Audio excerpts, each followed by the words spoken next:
En este mes de febrero se cumplen 3 años de la invasión rusa de Ucrania, 3 años del inicio de la guerra a las puertas de Europa, a las puertas de la OTAN. Una guerra equivocada, como todas, un conflicto que comenzó Vladimir Putin instigado por la ideología imperialista que impregna el Kremlin. La cosa no salió como pensaba el antiguo coronel de la KGB. Fallaron estrepitosamente los informes de inteligencia rusos, que nunca pensaron en la intensa ayuda occidental a Kiev. La guerra de Ucrania y la llegada de Donald Trump a la Casa Blanca han agitado con dureza el tablero militar y geopolítico. La Casa Blanca reclama a sus aliados europeos un intenso incremento del gasto en defensa.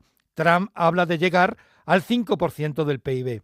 Curiosamente, ningún país de la OTAN, ni siquiera Estados Unidos, alcanza esos porcentajes. España es el que tiene más camino que recorrer. Es el socio de la OTAN con menor gasto militar en relación a su economía.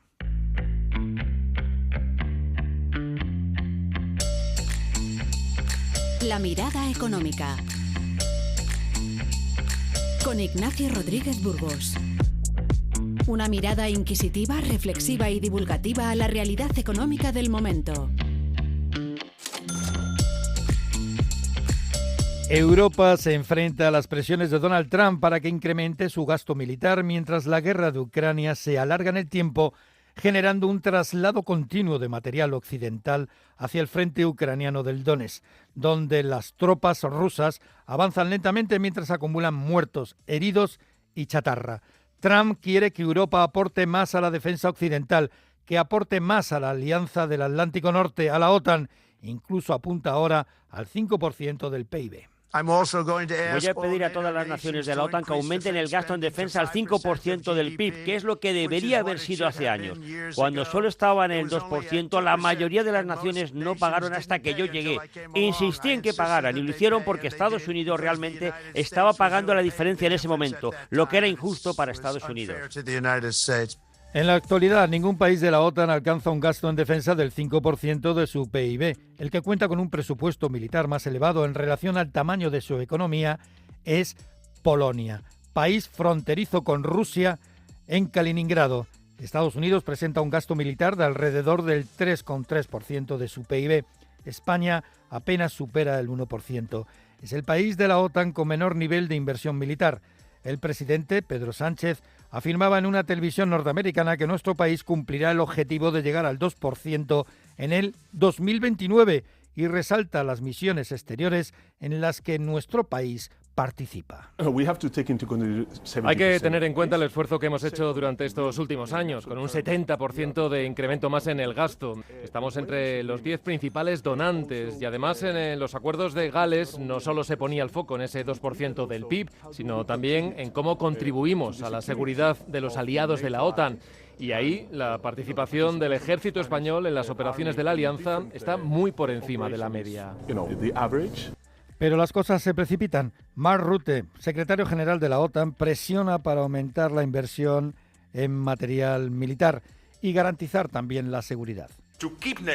Para mantener fuerte a la OTAN debemos, sin embargo, seguir adaptándonos y garantizar nuestra seguridad en el futuro. También debemos redoblar nuestros esfuerzos ahora. Eso también significa que debemos gastar más en nuestra defensa. Europa mantuvo una cumbre informal esta semana en Bélgica para analizar la cuestión militar, la cuestión de seguridad y defensa.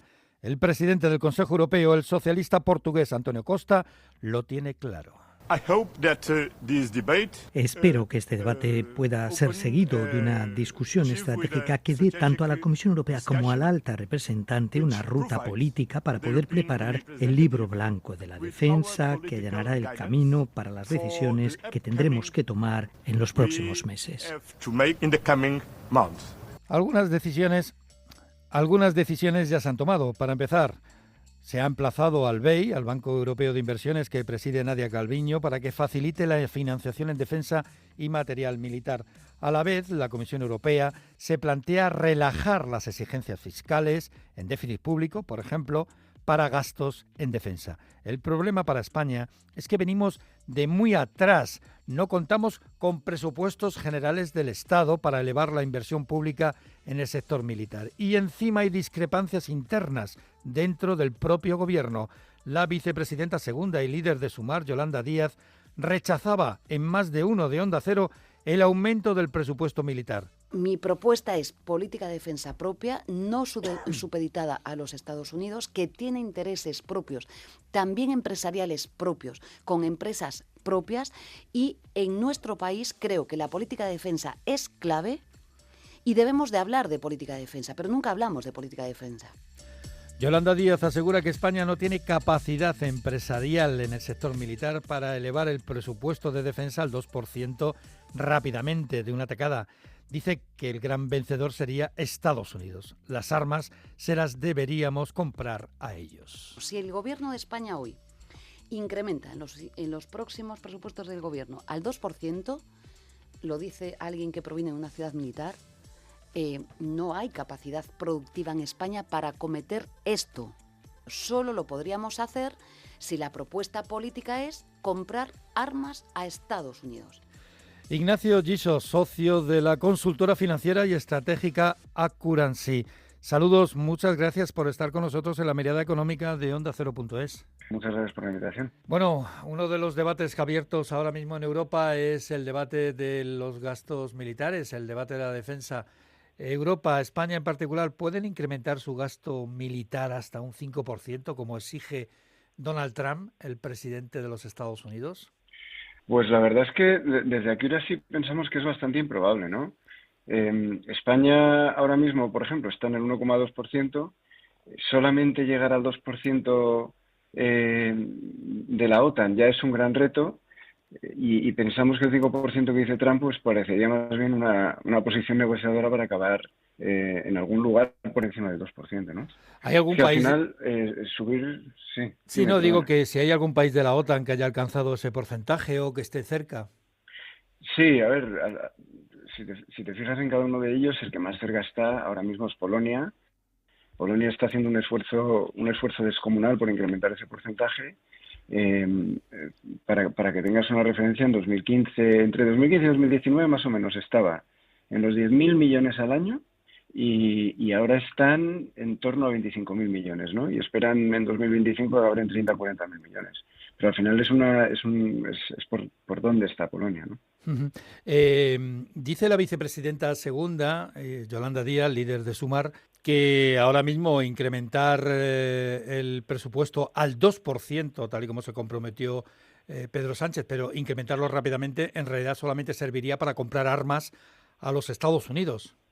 No solamente serviría para eso, desde luego, pero aumentar del 1,2 al 2% ahora mismo, que más o menos significa duplicar en España, sería pasar como de 17.000 millones a 34.000 millones, y al final eso significa, estos presupuestos se tarda en absorber, ¿no? No es fácil absorber estos presupuestos, hay que generar capacidad industrial, hay que duplicar más o menos el tamaño de las empresas, incrementar proyectos de investigación, y todo esto pues lleva consigo un reto de capacitación de gente, ¿no? Y gestión de talento, etcétera. O sea, al final la industria de defensa, más o menos hoy en España, de empleos directos, son unos 25.000 empleos, ¿no? Dependiendo un poco de la fuente que estés mirando, pero pasar de 25.000 a 50.000 pues no es una tarea fácil.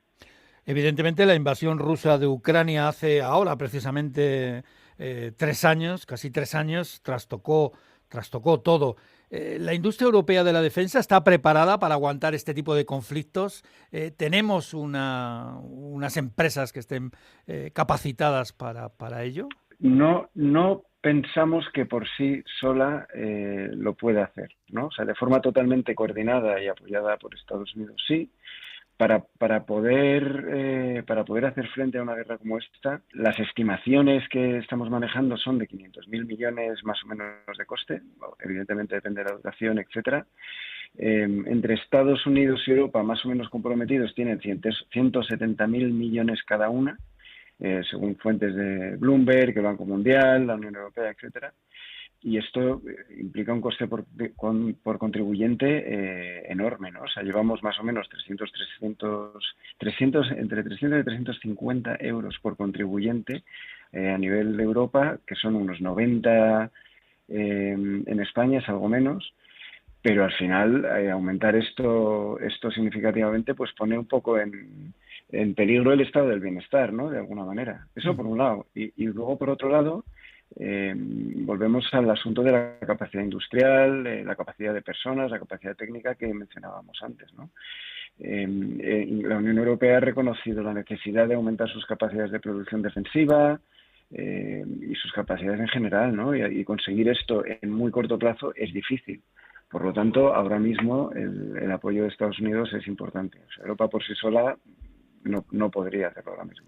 Bueno, Europa, decía la vicepresidenta segunda, la necesidad de tener una política propia tanto en política exterior como en política militar, pero también vemos que se están dando pasos, como por ejemplo lo de acudir al Banco Europeo de Inversiones o relajar las reglas fiscales para gastos militares, ¿no? Sí. Claramente Europa tiene una voluntad por impulsar la industria de defensa. El gasto total en defensa de Europa más o menos se estima en unos 320.000 millones actualmente, pero es cierto que al final, dentro del gasto total de defensa en Europa, se estima que en torno a un 50-60% de todo ese gasto va a Estados Unidos. Va a la compra de armamento norteamericano. Efectivamente. La Unión Europea tiene ahí algunas ideas. Hablaba de seguir el ejemplo de Airbus y crear grandes conglomerados de empresas con intereses en defensa, intereses militares. ¿Sería posible? ¿Qué sectores serían los más atractivos? ¿Aviación, barcos, blindados, drones? Sí, es cierto que efectivamente existe un impulso político para crear empresas más grandes y con mayor capacidad industrial y de I+D, pero no parece nada evidente, en Acciona no nos parece nada evidente que la forma de conseguir toda esta colaboración y ganar escala, etcétera, sea solamente a través de compras de empresas.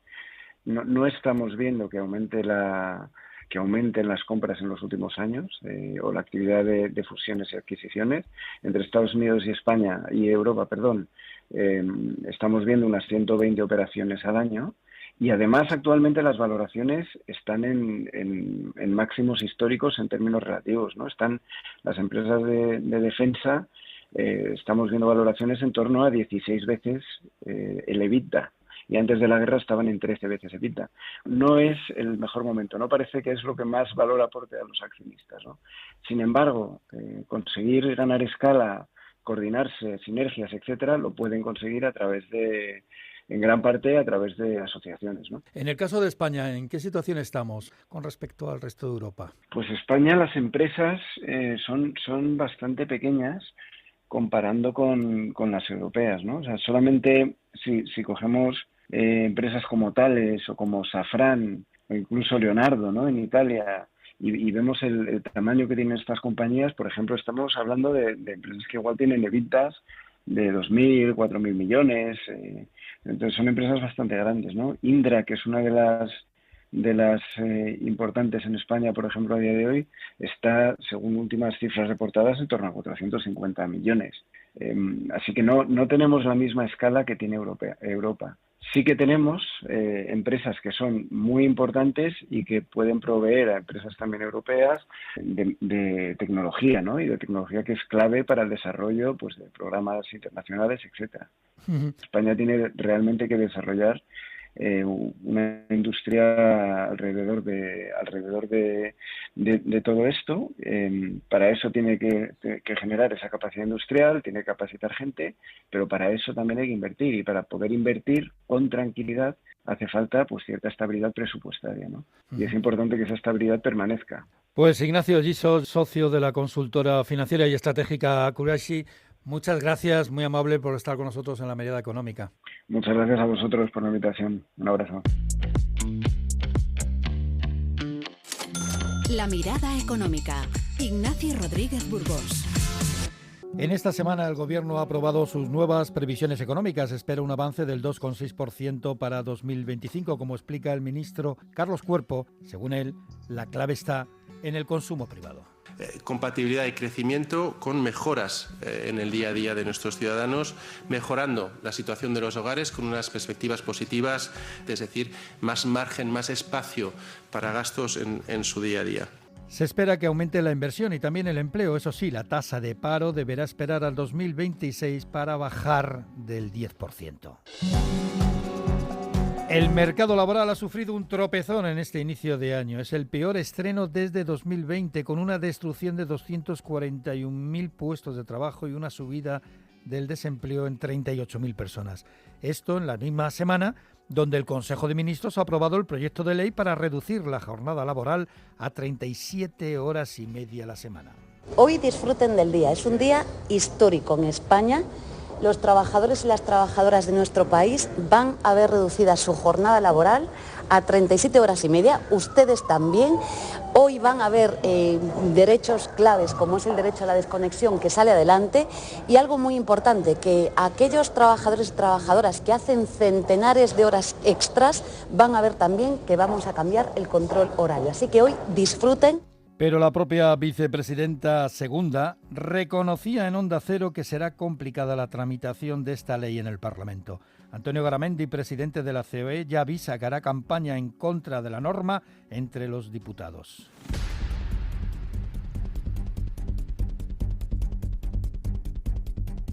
La metamorfosis económica.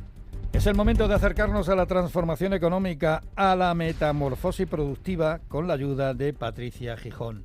Iberdrola y Amazon amplían su alianza global en energías renovables. El gigante tecnológico y la eléctrica española han sellado un acuerdo que eleva a 66.000 gigavatios hora la energía renovable que la compañía suministrará a Amazon a nivel mundial. Esa cantidad es la electricidad que consume toda España durante 3 meses. El contrato se enmarca en la apuesta de Amazon por los centros de procesamiento de datos, infraestructuras clave para el desarrollo de la inteligencia artificial. Honda y Nissan abandonan su proyecto de fusión. El sueño de una alianza que prometía cambiar el panorama automovilístico mundial se desvanece después de que Nissan haya decidido retirarse de la operación por sus dificultades financieras. Entre los problemas, también las diferencias sobre la estructura de la empresa resultante, que habría dado lugar al tercer mayor fabricante de automóviles del mundo por detrás de Toyota y Volkswagen. Google rompe la barrera de los 100.000 millones de dólares de beneficios en un solo ejercicio. Nuevo récord para la multinacional. Alphabet, matriz de Google, obtuvo un beneficio neto de 100.118 millones de dólares al cierre de 2024, lo que supone una mejora del 35,7% respecto al año anterior. No obstante, sufre en bolsa porque los resultados trimestrales quedaron por debajo de las expectativas y al anunciar también fuertes inversiones de cara al futuro. Auriculares multidiomas. El traductor E1 de Vasco Electronics es capaz de traducir hasta 64 idiomas, incluso al mismo tiempo. La empresa polaca ha creado un auricular que traduce a los pocos segundos frases escuchadas. Solo se necesita un móvil Android o iPhone. Estos auriculares destacan por su exactitud y terminología al contar con 10 motores de traducción basados en inteligencia artificial que le permiten traducir varios idiomas directamente sin pasar por el inglés.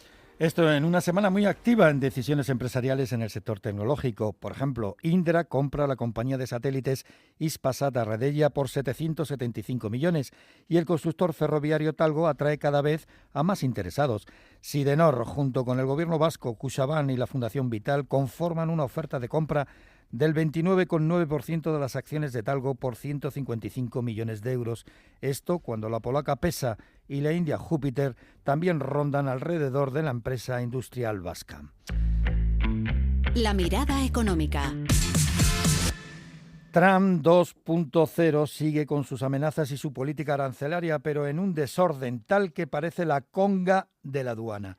Tan pronto prohíbe la entrada de los paquetes postales de China como después los aprueba. Tan pronto firma un arancel del 25% contra Canadá y México para después dejarlo en suspenso durante un mes tras hablar con los dirigentes de sus países vecinos.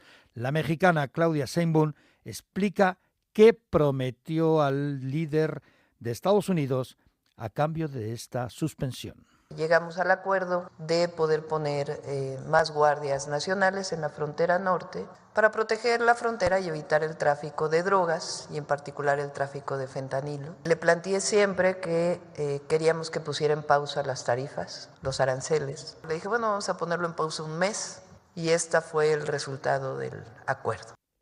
China también mueve ficha con la imposición de aranceles entre el 10 y el 15% en petróleo, gas, coches de alta cilindrada, camionetas y maquinaria estadounidense. Son los primeros escarceos de la guerra comercial Y a pesar de ello, la bolsa española se mueve en máximos no vistos desde la gran recesión. Un mercado impulsado por las ganancias de la banca, en especial del Banco Santander, que consigue en el ejercicio pasado 12.575 millones de euros de ganancia. Todo un récord. La mirada económica, un podcast de Onda Cero. Es todo. Muchas gracias por estar con nosotros una semana más en La mirada económica de OndaCero.es. Un abrazo.